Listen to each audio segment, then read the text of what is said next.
Jennette, thank you so much for agreeing to be here today. And perhaps we can start by you introducing yourself and telling us a little bit about your interest in FGM. Wow, thank you, and can I congratulate you on your book? Thank you. And look forward to reading what you'll have to say about FGM and social media. I've been campaigning against FGM now for so long, I have to pinch myself, it'll be over 40 years. Wow. So that was pre any legislation that we have. Campaigning for the first legislation, campaigning for amended legislation, working in support of the latest legislation that we have about safeguarding, and putting a duty on every professional to act to protect children. I've been a campaigner for a good few years against FGM.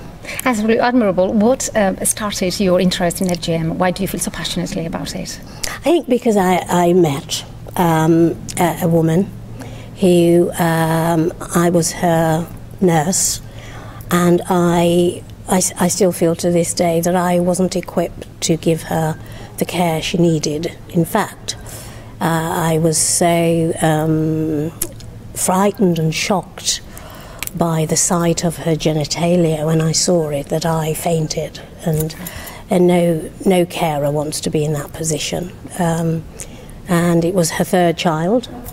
She was Egyptian, and she was here with her husband, who was a senior practitioner, and the hospital had agreed that he would perform the operation and then indeed sew her back up again. Okay. So there was sort of like, you look at that and that experience never leaves you. And then, campaigning just to get a sense in that hospital that this was wrong. And of course it was wrong, because doctors shouldn't operate on their families, full stop. Yes. Something like this shouldn't happen, at all. And then from then it's just been, campaigning to bring an end to. It's been a long road. And you know what? Campaigns for me is like, if everybody is doing their bit, it's like I love jigsaws. So for me, this whole thing about life is this one big jigsaw, and if we all put our piece towards that sort of goal, then eventually we'll get there. And such a lot of stuff's happening at the moment that I can, I'm hopeful that, it won't be long before we see the cutters stopping their trade. Yes. And maybe themselves then becoming educators. So you do believe in a future which is free of FGM? Yeah, I'm optimistic, even though the horror never leaves you, and it's not my horror, because I'm not a survivor. I came to this as a practitioner, but I don't want any practitioner ever to be unknowing. I don't want a woman who's in a situation like that to never receive the full care. And I really believe that the survivors, many of them who are anti-FGM campaigners, if we can all give them our support, then we are working towards a time where the cutting will stop. I think this is really interesting, because I want to explore how do we do that, and not only from a practical perspective, but also in terms of the messages and how we frame FGM. Now, how do you think that we should frame FGM? And there's been a lot of discussion. Do you think that it's primarily a health issue, a human rights issue, an honor-based violence issue, everything, all of the above? Or how do you see FGM being framed and being ultimately, how do we educate people in these issues? Well, I see myself, I'm just a hardliner on this. I see it as a human rights issue and as a safeguarding issue. And so those are the areas that I stay with. I know it's done, and there's discussions about where they should sit. But I think at the moment the place where it is as a human rights issue and as a safeguarding issue in this country and other countries, take that view. Because then that fits into our legislative structures. It fits into professionals being able to work to protect and prevent FGM, And also it's about how we work with communities by getting the resource to support members of communities, doing pastoral work or going out and outreaching, spending time with families. And do you think that in terms of working with communities that we're getting the message through? Or do you think that sometimes perhaps there may be mixed messages, or you may find that cultural sensitivities might play a part? What is your experience in terms of working with communities? No, I think we've passed the point really, in the general sense, that anyone would now talk about it as being a cultural issue. It is a matter of safeguarding our children.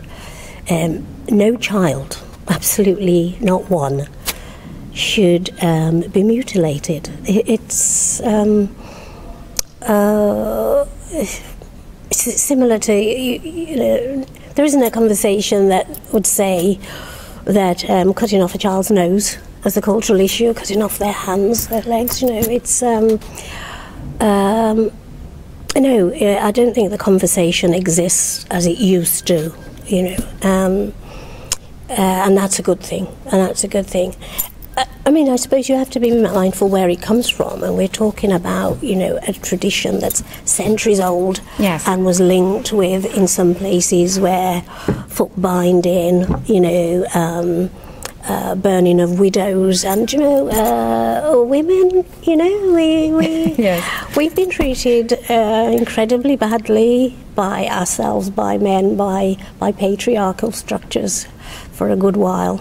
But we fought back, so we'll keep fighting back. We keep fighting, absolutely. Yeah, that's the spirit. Yeah, definitely.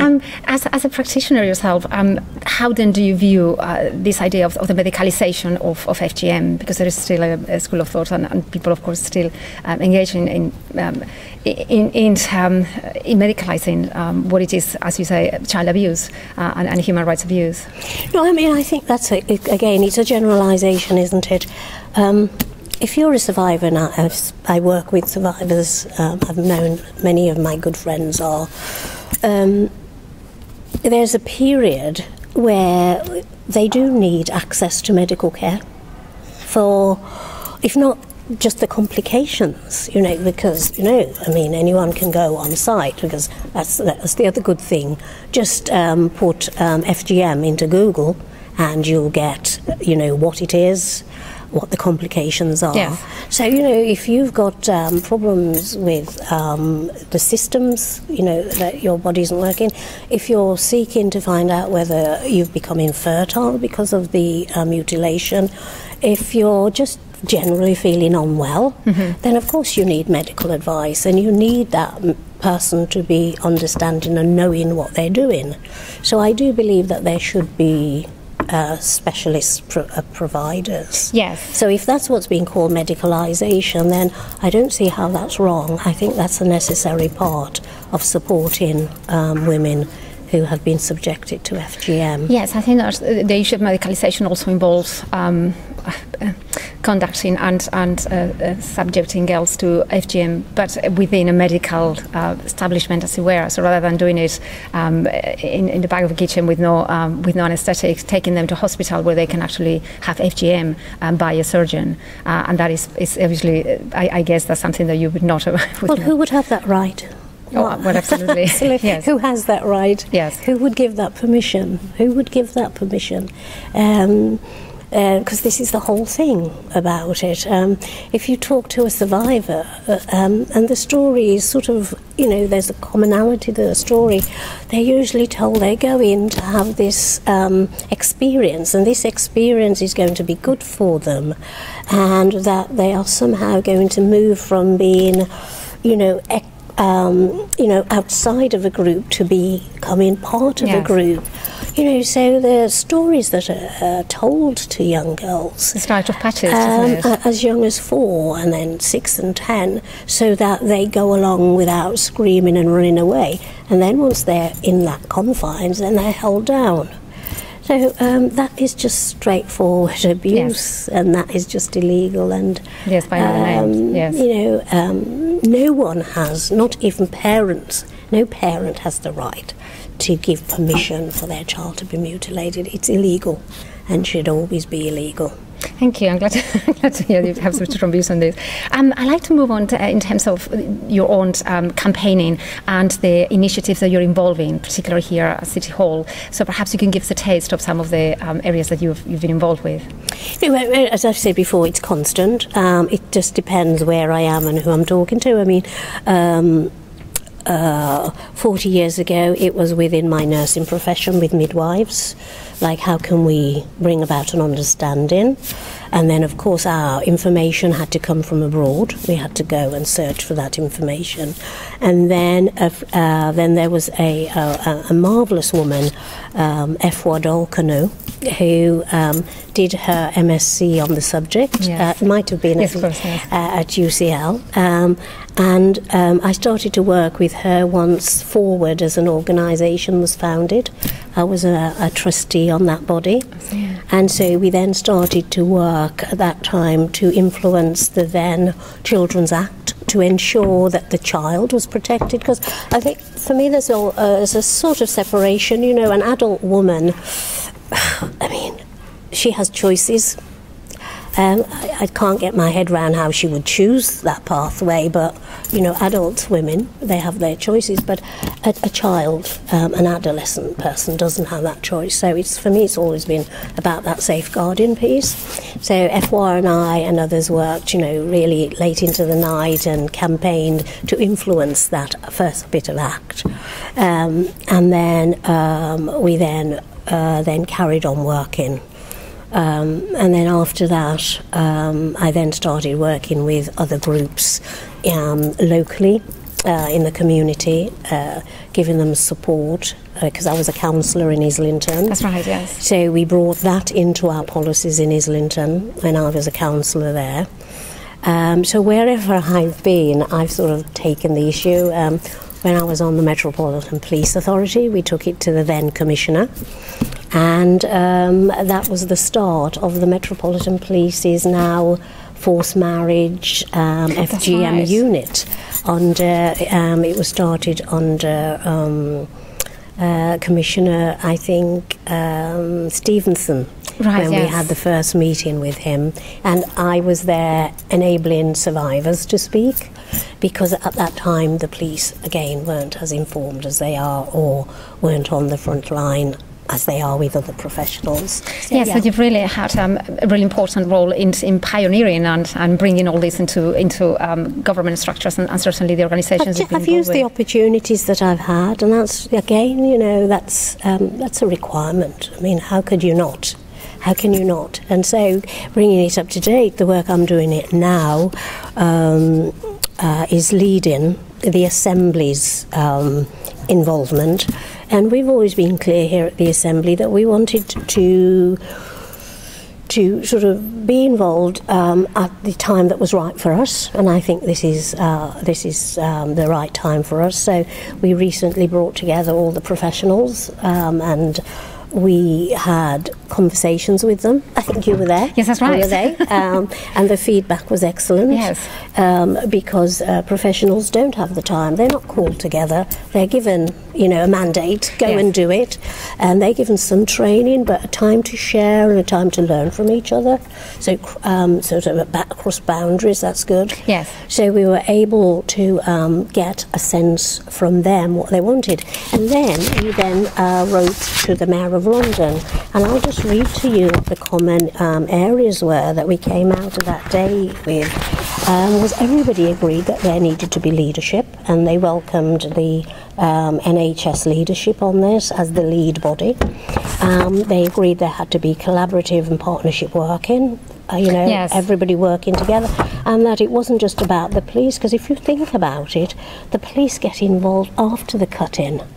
My goodness, we want to be in front of the cut-in. You see what I mean? Prevention. So there's a piece about, yes, getting the people who are perpetrating this illegal act, but really the focus has to be, we felt, on prevention, education and training. Yes. Absolutely. Information sharing, working with communities, working with anyone out there who you know has a voice of authority or influence, and resources and long-term funding, of course. And so this morning I was pleased to hear the Mayor say at Mayor's Question Time that he had accepted all recommendations. That's fantastic. And that what we will do now, and I'll be working with cross-party assembly members to do this through this panel, is then, tracking the work of the Mayor's Police and Crime unit. It's an appropriate unit because, of course, we want the police to be able to, to arrest and bring the criminal justice system into play. Yes, because we still haven't had a prosecution, haven't we? And so we want that to happen. But we also want there to be education, learning, and prevention, and the NHS working with as lead body. Enabling social workers to do their job, and most importantly the funding was about how we can get people in the community who are giving up their time, who are lay educators, who are working with groups of women. They deserve their work to be recognised, and they deserve to be compensated in a way that they're doing full-time jobs voluntarily. Absolutely, and I think that's really a very good way forward, because it's about, you said, recognising those gatekeepers and people who are at the grassroots doing all the work. So I think it's fantastic, and having been part of the process in a small manner, I think that this is really valuable. So so well done, and look forward to be part and to see it all happening. Now I'm conscious of time, and I wanted to ask you perhaps the social media aspects of the work that you do, and also where you think this is going. The interview is going to go on social media, and we're all, of course, on Twitter, Facebook, and so forth. So perhaps I just wanted to hear your thoughts and in terms of social media, but how can it help the fight towards ending FGM, and also in terms of the work that you're doing, because of course it all goes online on the website and so forth. So perhaps any thoughts that you have in terms of social media and how that can help to eradicate FGM? Oh, I mean, of course, we can't ignore social media, because if it isn't tweeted, then it hasn't happened, really. I tease my colleagues, please send the tweet, because that makes it real. Yes, our interview, I shall post it on Facebook, so that will help, because people will know that you're writing this book, and you will be interviewing other people, and hopefully people will be contacting you and saying, "Oh, Jennette Arnold, you're talking rubbish." Of course not. I'll give you my view. And so it's all about dissemination. It's all about getting information out there. But you just have to keep your senses about you. You can't just absorb everything that's out there. You have to keep your you have to keep your senses. To be discerning. But in terms of putting the message across, and particularly if you are working as part of the London Assembly and the London Mayor's Office, then do you perhaps are more selective in terms of the information you put out and the messages that you're giving? We've discussed that FGM is part of human rights violations, but it's also part of honor-based violence. So sometimes when particularly when you're doing research on social media, you can see so many messages, and sometimes mixed messages, and sometimes things get a bit lost in translation, as it were. So I'm just curious in terms of how you think that you're framing your particular message on social media, both personally as well as through the London Mayor's work on FGM. Well, I mean, I would only post something that is active, so it's usually about the campaign, about what's developing. So, for instance, as I said to you, it was about the work that the Assembly, through its members, could do to encourage the Mayor to do as much as possible. So we've been involved in that. So that's good to disseminate.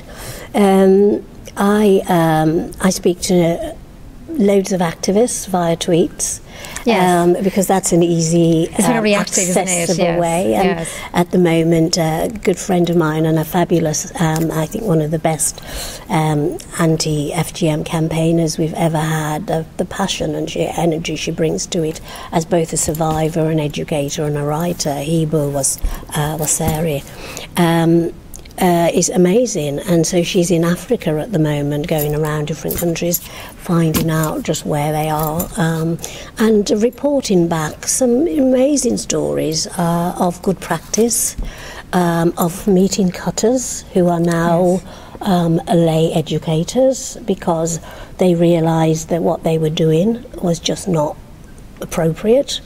And then, of course, their countries have made the practice illegal, so they had to stop. Yes, of course. You know, so people forget this, that across Africa it's illegal in many, many countries. And so these people have had to stop, and now are some of the best lay educators. So that's good to be sharing by Twitter about, you know, a colleague somewhere meeting good practice and sharing that. And so, yeah, I think you have to be sensible in your use of it. So what would you say that, because obviously there are... So my use of it is informing. Yes, informing and education and raising awareness. Yeah. What would you say that, because obviously social media has obvious benefits, but what may be the drawbacks perhaps of social media? And in particular, whether it may be overshadowing grassroots efforts, or do you think that it complements them? Because we seem to have a dichotomy between social media online platforms and people at the grassroots actually doing work. So how do we reconcile them both, do you think? Do they complement each other? Yeah, I mean, no, I don't think so. I think there'll be a lot of narrative online. Hopefully that narrative will be about the practice, if that's good. If that's not, then we have then just to try and ignore it. I think they're both valid. They're complementary. So no, I don't see a problem there.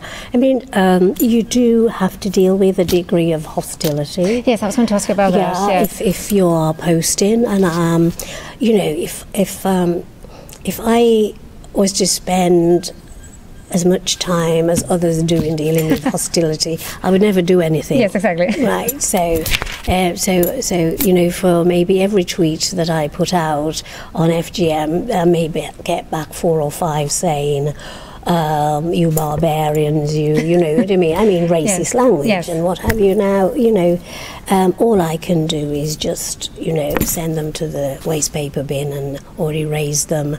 So I'm not going to be distracted by those, and that's what I can say to people. You know, again, going back to saying there's messages to use, and platforms are great about informing and educating, of course, because in some countries you can get some great lectures.